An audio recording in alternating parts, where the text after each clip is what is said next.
ये नंदिता कहाँ है टोनी? वो कॉलेज आई है ना? अरे वो लेक्चर शुरू होने से पहले नैंडी हैरी को पढ़ाई में हेल्प कर रही है।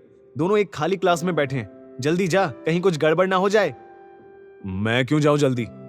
हैरी उसका दोस्त है और फिर वो किसी के साथ भी हो, मुझे कोई फर्क नहीं पड़ता। अच्छा, तुझे फर्क नहीं पड़ता? देवेन पर कोई असर ना होते देख टोनी फिर बोला, ब्रो, फ्रेंड से बॉयफ्रेंड बनने में देर नहीं लगती। समझने की कोशिश कर और कुछ कर। मैं नहीं जानता तेरे दिमाग में ये फितूर किसने डाला, पर मुझे कोई फर्क नहीं पड़ता कि नंदिता किसके साथ है, कौन उसका बॉयफ्रेंड बनेगा। मुझे दोस्ती करनी थी, जो मैंने कर ली, बस। ये कहते हुए देवेन बिना सामने देखे सीधा सीधा चल रहा था, पर तभी एकदम से आयशा ने उसके सामने आकर उसका रास्ता रोक दिया। देवेन और उसकी टक्कर होने वाली थी, पर देवेन ने खुद को संभाल लिया। आते जाते हर लड़के की नजर उसी को घूर रही थी, पर तभी आयशा ने कुछ ऐसा कहा जिसे सुन देवेन पर तो कुछ असर नहीं हुआ, पर टोनी की घबराहट से हालत खराब हो गई। वरुण अपने भाई शरद पर हमला करने वाले को पागलों की तरह ढूंढ रहा है। उसे पूरा यकीन है कि वो कॉलेज में से ही कोई है। अगर वो उसके हाथ लग गया तो उसका इस दुनिया में आखिरी दिन होगा। हाँ, वो बच सकता है अगर थोड़ी समझदारी दिखाए। ये कहते हुए आयशा देवेन को स्माइल पास कर वहां से चली गई। उसके जाते ही टोनी टेंस्ड टोन में बोला, ब्रो, ये आयशा को कहीं सच्चाई का पता तो नहीं? मुझे बहुत डर लग रहा है ब्रो। अगर कुछ नहीं होगा टोनी, डोंट वरी, वैसे भी कोई प्रूफ नहीं। देवेन एकदम से कहते कहते रुक गया। उसकी नजर किसी पर टिक सी गई थी। टोनी ने देवेन की नजरों को फॉलो किया। वो क्लास से बाहर आने की तैयारी कर रहे नंदिता और हैरी को घूर कर देख रहा था। थैंक्स नैंडी, तुमने तो मेरे मिस हुए सारे टॉपिक्स कवर करवा दिए।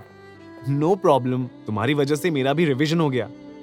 नंदिता ने बुक्स अरेंज करते हुए कहा तो हैरी फिर उसकी तारीफ में बोला, तुम एक बहुत अच्छी टीचर बन सकती हो नैंडी। नंदिता ने बस ऑकवर्ड स्माइल पास की और अपना मोबाइल चेक करने लगी। हैरी ने उसके गालों को छू रहे बालों को नोटिस किया। वो उन्हें ठीक करने के लिए हाथ आगे बढ़ाने लगा, पर इससे पहले कि उसका हाथ नंदिता के चेहरे को छू पाता, पीछे से आकर देवेन ने उसकी कलाई पकड़ ली और एकदम से उसे मोड़ दिया। Ouch, ouch, what the hell dude, छोड़ो मुझे। अरे बस एक सेकंड, तेरी ये एक्सपेंसिव वॉच देख रहा हूं, ये भी लंदन से लाया क्या? देवेन ने आंखों में गुस्से और होठों पर झूठी मुस्कान के साथ उसकी तरफ देखा। छोड़। हैरी और भी तेज दर्द में करहाया। तभी नंदिता बोली, देवेन क्या कर रहे हो? छोड़ो उसका हाथ। देवेन ने एक पल हैरी को घूर कर देखा, फिर झूठी मुस्कान के साथ उसका हाथ झटके से छोड़ दिया। सॉरी, एक्चुअली मुझे वो घड़ी बहुत अच्छी लगी, तो बस पास से चेक कर रहा था। एक्साइटमेंट में पता ही नहीं चला कब तेरा हाथ टाइटली पकड़ लिया। ज्यादा दर्द हो रहा है क्या? Sorry bro. हैरी ने उसे घूर कर देखा तो देवेन ने एरोगेंट स्माइल पास कर दी, पर उसे इग्नोर करते हुए हैरी फिर नंदिता के पास गया, पर उसके कुछ कहने से पहले ही देवेन बोला, नंदिता, लेक्चर शुरू होने वाला है, हमें क्लास में चलना चाहिए। और हैरी, तुम मेडिकल रूम जाकर एक बार अपना हाथ दिखा दो।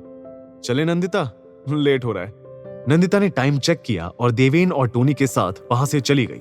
उन्हें जाते देख हैरी दांत भींचते हुए बोला, कल का आया लड़का मेरा पत्ता साफ करने की कोशिश कर रहा है। हाँ, आखिर ये है कौन और नंदिता से इतना क्यों चिपक रहा है? जब से वापस आया हूं तब से नोटिस कर रहा हूं, नंदिता के इर्द गिर्द ही घूमता रहता है। इसके बारे में तो पता लगाना ही पड़ेगा। मैंने मना किया था ना, अब देखा ना तुम्हारा वो शरद को टॉर्चर करने का अंजाम। वरुण तुम्हारे पीछे पड़ चुका है। लेक्चर के बाद वापस लौटते वक्त नंदिता देवेन को डांट रही थी। उसने देवेन की फिक्र में कहा, प्लीज वरुण से बचकर रहना, कल की तरह जानबूझकर अपने लिए मुसीबत मत खड़ी करना। वरुण को अगर पता चल गया कि तुमने ही उसके भाई को, तो वो तुम्हें हर्ट करने की पूरी कोशिश करेगा देवेन। देवेन ने एकदम से उसके होंठों पर उंगली रख उसे चुप करा दिया। संभल कर बात कीजिए नंदिता जी, वरना मुझे गलतफहमी हो जाएगी। मैं आपकी इस फिक्र को अपने लिए प्यार समझ बैठूंगा। नंदिता की आंखें एकदम से बड़ी हो गई। देवेन ने मुस्कुराते हुए अपना हाथ उसके होंठों से हटा लिया। उसकी आंखों में शरारत की झलक देख नंदिता समझ गई कि वो फिर से उसे छेड़ रहा था, पर उसके कुछ कहने से पहले ही देवेन के रूममेट्स सोनू मोनू दौड़ते हुए उसके पास आए।